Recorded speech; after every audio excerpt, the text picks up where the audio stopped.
Namaskar. A warm welcome to World News and Indian Perspective on All India Radio. This is Gaurav Sharma, and with me is Abhineet Shukla, bringing glimpses of the major developments of the day from across the globe. Over the next half an hour, we shall bring you the latest from the world of politics, economy, sports, entertainment, and more. The headlines. Russian President Vladimir Putin says Moscow is ready to look for diplomatic solutions amid raging tensions with the West over Ukraine. Russian envoy expresses hope that India-Russia partnership will continue at the current level. U.S. to deploy National Guard troops to Washington ahead of the arrival of trucker convoys protesting against pandemic restrictions.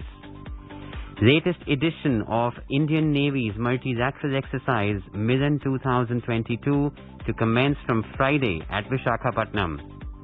In hockey, Spain women's hockey team arrives in Bhubaneswar for FIH Pro League matches against India. And in cricket, India-Sri Lanka 3-match T20 international series to begin in Lucknow from Thursday. With the new Omicron variant of coronavirus causing concern, we appeal to our listeners to be vigilant and to get fully vaccinated and help others, including children between 15 and 18 years, to get vaccinated. Please continue to follow these 3 simple steps to stay safe. Wear a face mask, maintain 2 gaz ki duri for social distancing, focus on hand and face hygiene. For any COVID-related information and guidance, contact national helpline numbers 011 2397 8046 and 1075. And now the news in detail. Russian President Vladimir Putin has said that Moscow is ready to look for diplomatic solutions amid raging tensions with the West over Ukraine, but stressed that the country's interests were non-negotiable. Mr. Putin said this in a video address to mark the Defender of the Fatherland Day on Wednesday, which is a public holiday in Russia. He said that Russia is always open for direct and honest dialogue for the search for diplomatic solutions to the most complex problems. In a related development, New Zealand's government summoned Russian Ambassador Georgy Zuyev to meet the top diplomatic officials who are urging Russia to return to diplomatic negotiations over Ukraine. New Zealand's neighbor Australia announced sanctions on 8 of President Vladimir Putin's top security advisors. U.S. Secretary of State Antony Blinken cancelled his scheduled meeting with the Russian counterpart Sergei Lavrov later this week in protest against Russia's stand on Ukraine. Deputy Chief of Mission of Russian Embassy in India, Roman Babushkin, has expressed hope that India-Russia partnership will continue at the same level as it is currently. Briefing the media in Delhi, he said India and Russia have a lot of big projects in the pipeline and exuded confidence that all plans will be successfully implemented. New Delhi has said that India is in favor of rules-based order and peace should be maintained. Replying to a media query on the Ukraine-Russia crisis on the sidelines of an event in New Delhi on Wednesday, the Minister of State for External Affairs, Meenakshi Lekhi, said all stakeholders should resort to talks to resolve differences. She said India is trying to reach out to the Indian students and other people abroad, especially in Ukraine. The minister said they should stay in touch with the Indian embassy and the mission will help them out. In our hotspot segment today, we bring you a discussion on recent developments in Ukraine and its implications. In conversation are Anil Kumar Trigunyat, a former ambassador, and Simran Sodhi, a journalist. Today we are discussing the situation developing in Ukraine as we see Russia has amassed its troops on the border and the world is generally concerned about the tensions that are going up in the Russia-Ukraine region. We have also seen that the US has now decided to call this an invasion and the entire security situation seems quite worrisome. Ambassador Trunyat, when we see what is happening in Ukraine and we see President Putin of Russia being quite aggressive and he is saying that this is a concern of national security for them. We have US which has today termed this as an invasion. How do you see this entire situation today? Well, Simranji, I look at it as the repeat of the Georgian playbook. what happened in 2008. You know that the Western countries provoked a situation where Russia had to go in, and eventually there were two breakaway republics like South Ossetia and Abkhazia, which were then Russia recognized as independent republics. They continue like that. Very similar today is what happened in 2014. So for the last 7-8 years, Russia had hoped that the eastward expansion or inclusion of Ukraine in NATO or provoking Ukraine towards anti-Russia activities from the Western countries will possibly start. That's what, so in their assessment, they decided to basically recognize these two republics in Donetsk and Luhansk as independent republics, and the agreement was signed for that. And Putin gave a very long statement of historical, cultural connectivity, relationships, what the Europe has been doing. They are not looking at the indivisible security in which the Russian security is not taken care of. So I think from his perspective, he thinks he has done the right thing, and it is not internationally unsustainable. It is not against the law, but according to the Western countries, it is a violation of the international law. And of course, the Russians say we were invited by independent countries, and so we have gone in there. So it's a question of interpretation eventually. Nobody is going to the court of law at the moment. Ukraine only can go there, and let's see what happens. But situation is definitely quite delicate even today.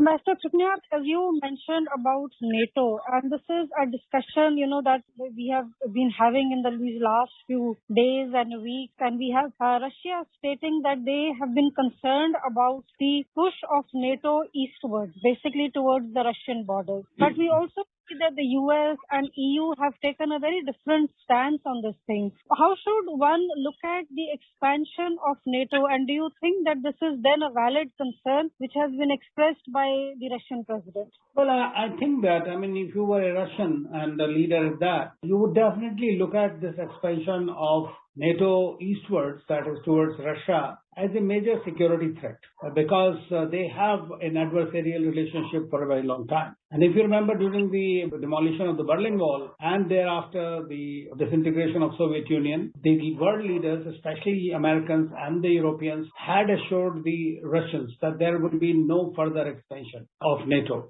because Warsaw Pact was also at that time dissolved. So Russia did not think so, but at the same time, they saw that the Baltics, for obvious reasons and historical wrongs they thought were committed against them, Eastern Europe, including Poland and all, Czechoslovakia, they all became part of the NATO. So NATO has really come onto their borders. And Ukraine and Georgia were the two major countries, and the Belarus, of course, are the ones which are remaining as natural frontiers for Russia against NATO. And when this started happening towards this, then the Russians were obviously very worried. And they feel that they are being cornered, essentially, and that though they are the largest country in the world, but this is a major problem for them, having Europe and NATO on their borders.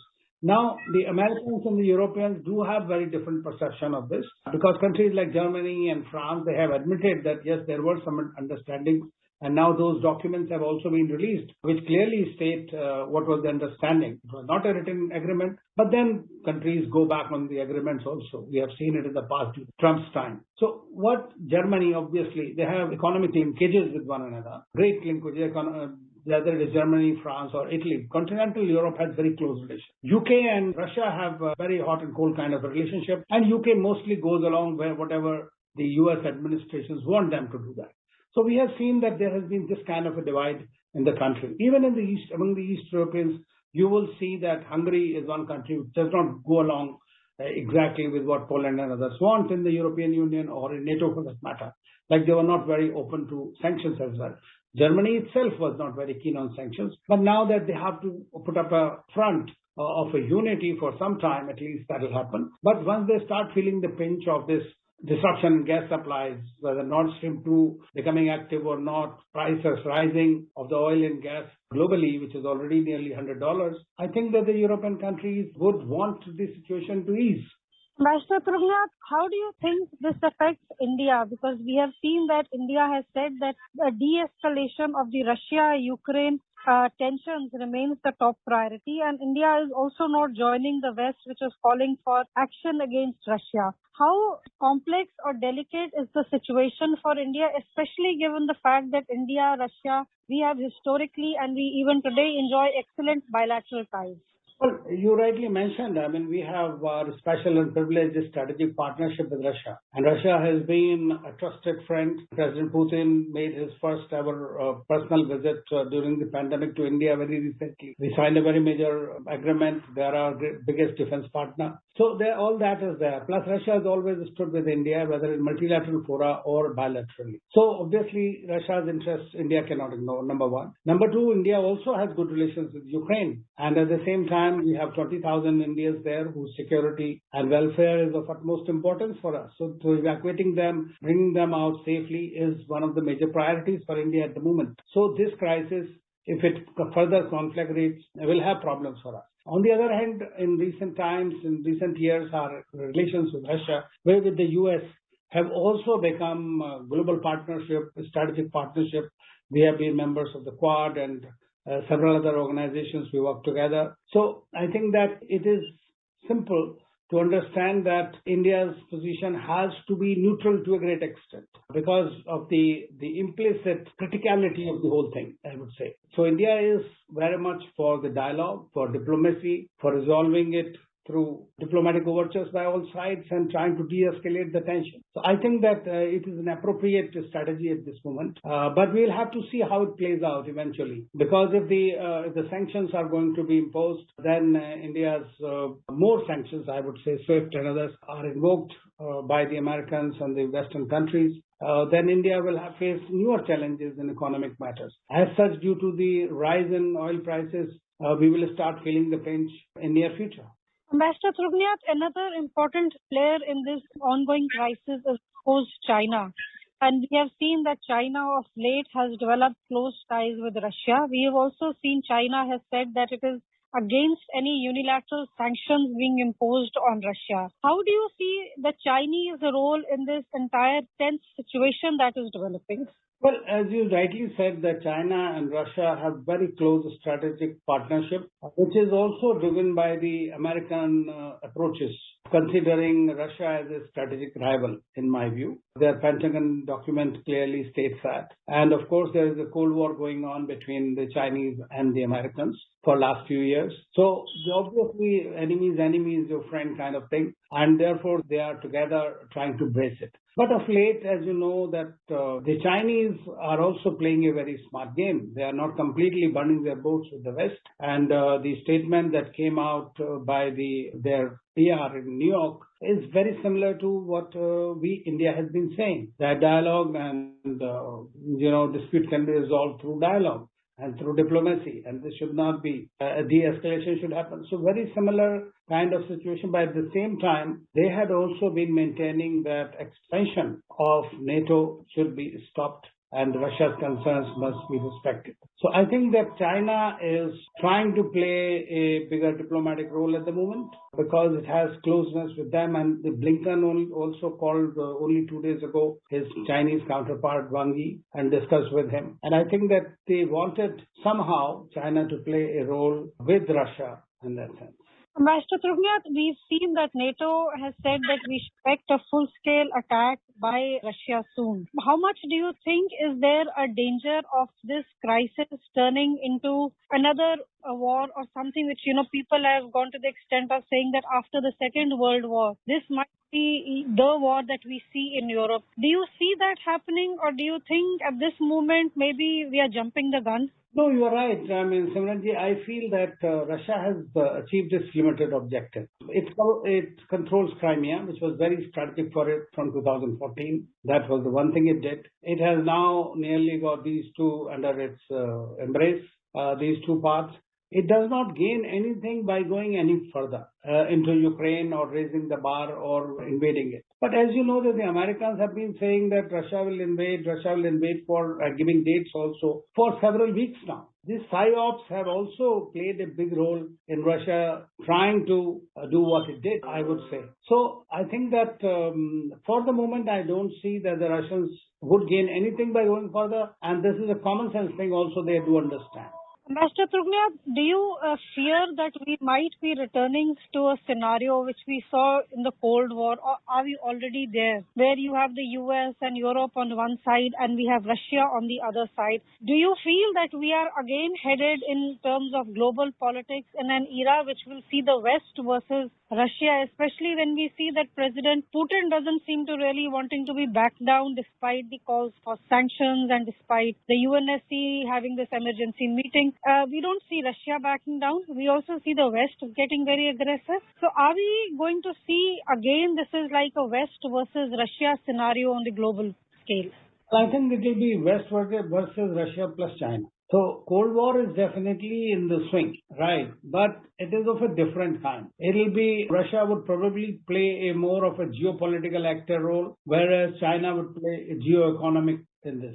And they will be in sync. Vis-a-vis, of course, the Americans. Depends on who comes the next American president. It will depend on that. Because see, the US, although it said that it is trying to be back to basics, try to revive relationships and everything, but then the Europeans have also understood. If you remember that the unity during Trump's time between transatlantic unity was jeopardized. And everybody was trying to fend for himself or herself. So this is a situation that is emerging. But Cold War or a hot war, whatever it is, that is on the horizon, irrespective of Ukraine crisis.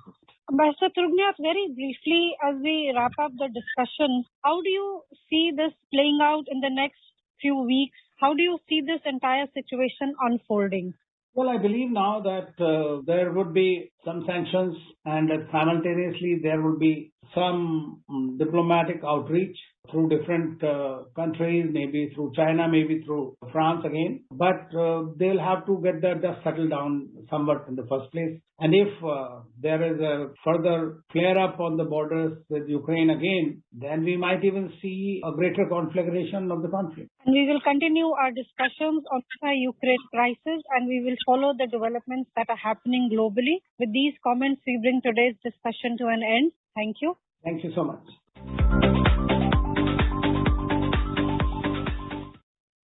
The U.S. is to deploy hundreds of unarmed National Guard troops to Washington ahead of the arrival of trucker convoys protesting against pandemic restrictions. Defense Secretary Lloyd Austin approved a request from the District of Columbia government and the U.S. Capitol Police. The roughly 700 troops will be deployed on various roads in Washington. The U.S. trucker convoys aim to replicate recent trucker protests in Canada, which paralyzed the capital, Ottawa. The National Guard troops will provide support at designated traffic posts, provide command and control, and cover sustainment requirements from Saturday until 7th of March, a statement said. Last week, the U.S. Capitol Police said several trucker convoys were planning to converge on Washington around the time of President Biden's State of the Union address on the 1st of March. The convoys follow protests by Canadian truckers that blocked a bridge linking Windsor, Ontario, with the U.S. state of Michigan, the busiest border crossing between the U.S. and Canada. They also converged on Ottawa with hundreds of trucks blocking streets in the city. The protest began with a truck convoy heading to Ottawa to oppose a vaccine mandate for truckers crossing the U.S.-Canada border, but eventually became about a broader opposition to pandemic restrictions and Mr. Trudeau's government. In response, Canada for the first time invoked an emergency law, detained convoy leaders, and froze truckers' bank accounts. This is All India Radio giving you the world news.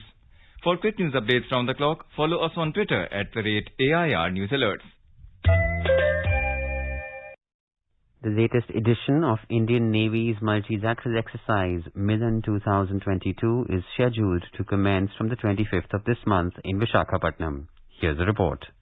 Milan 2022 is being conducted over a duration of 9 days in 2 phases, with the harbour phase scheduled from 25th to 28th February and the sea phase from the 1st to the 4th of March. Indian Navy said India is celebrating the 75th year of its independence in 2022, and Milan 2022 provides an opportunity to commensurate this milestone with its friends and partners. The theme of the Milan 2022 exercise is Camaraderie, Cohesion, Collaboration, which aims to project India as a responsible maritime power to the world at large. The aim of the exercise is to hone operational skills, imbibe best practices and procedures, and enable doctrinal learning in the maritime domain through professional interaction between friendly navies. Milan is a biennial multilateral naval exercise incepted by the Indian Navy in 1995 at the Andaman and Nicobar Command. Starting with the participation of only 4 countries, that is Indonesia, Singapore, Sri Lanka and Thailand in the 1995 edition, the exercise has since transitioned leaps and bounds in terms of the number of participants and complexity of exercises.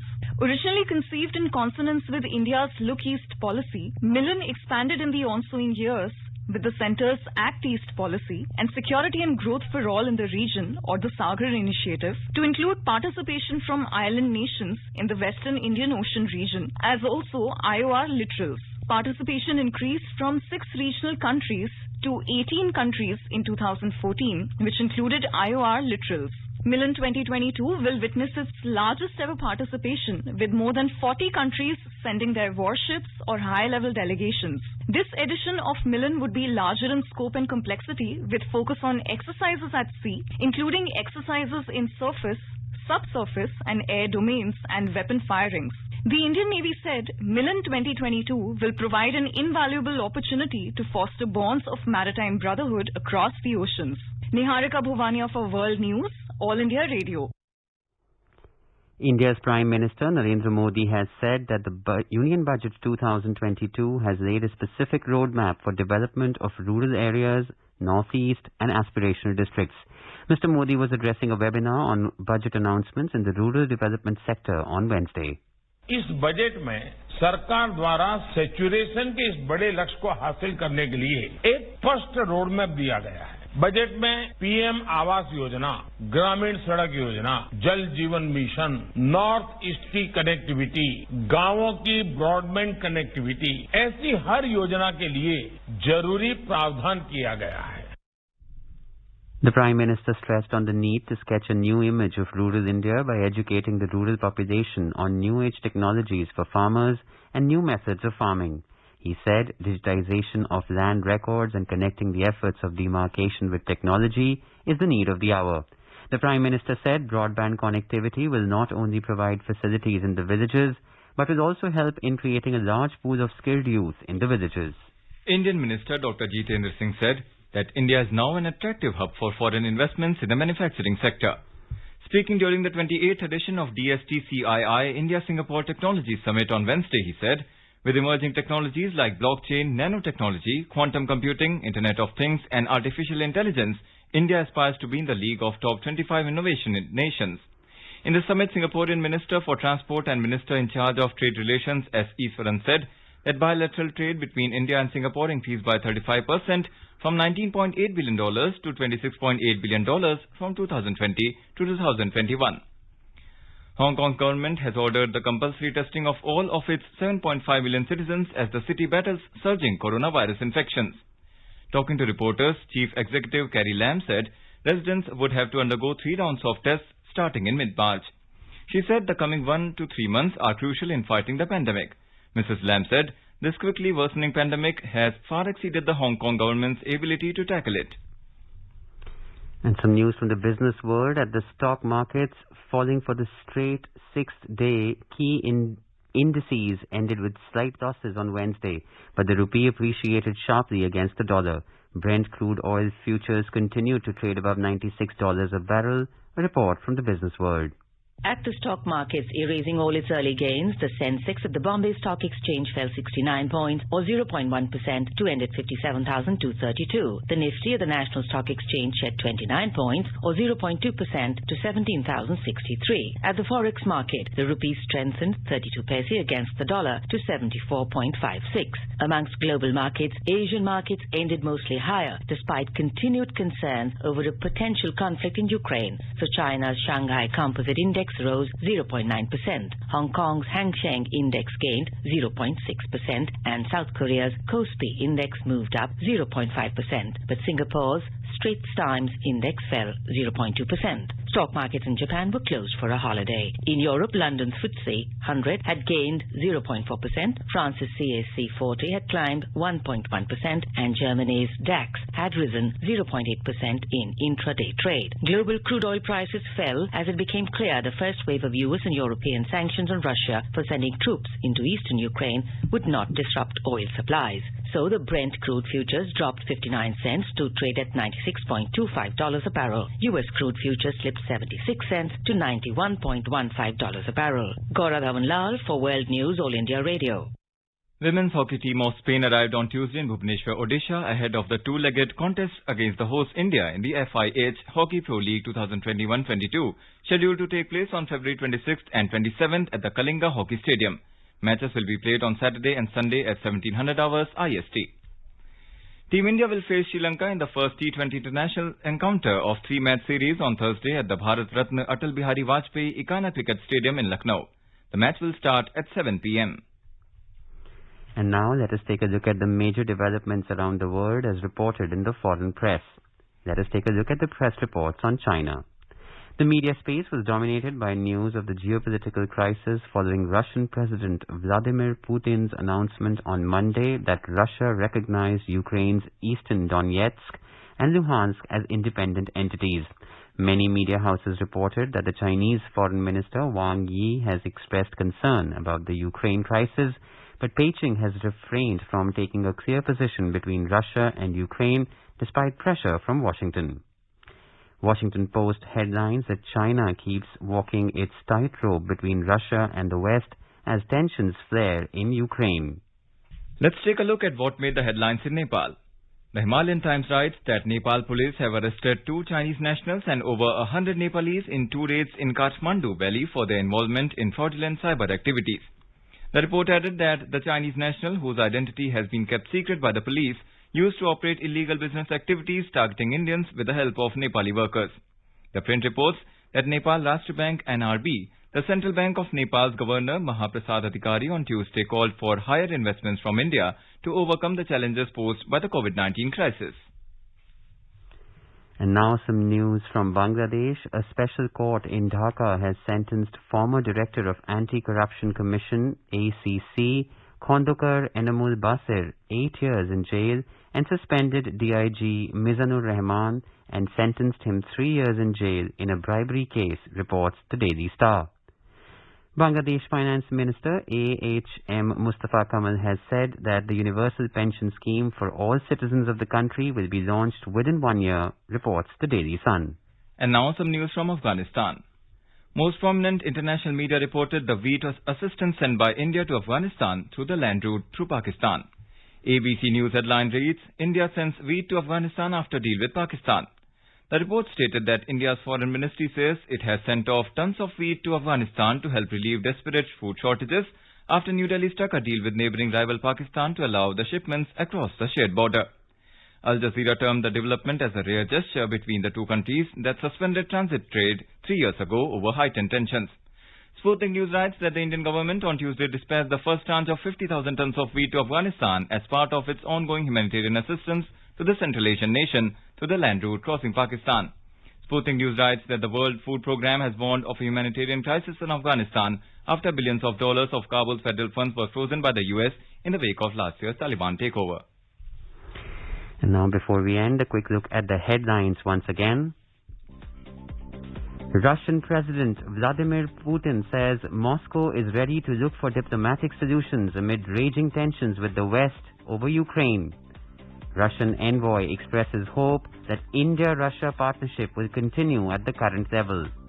US to deploy National Guard troops to Washington ahead of the arrival of the truckers' convoy protesting against pandemic restrictions. Latest edition of Indian Navy's multilateral exercise Milan 2022 to commence from Friday at Visakhapatnam. In hockey, Spain women's cricket team arrives in Bhubaneswar for FIH Pro League matches against India. And in cricket, India-Sri Lanka 3-match T20 international series to begin in Lucknow from Thursday. And now, before we end, let us listen to Mahatma Gandhi's favorite bhajan, Vaishno Jan, by artists from Laos.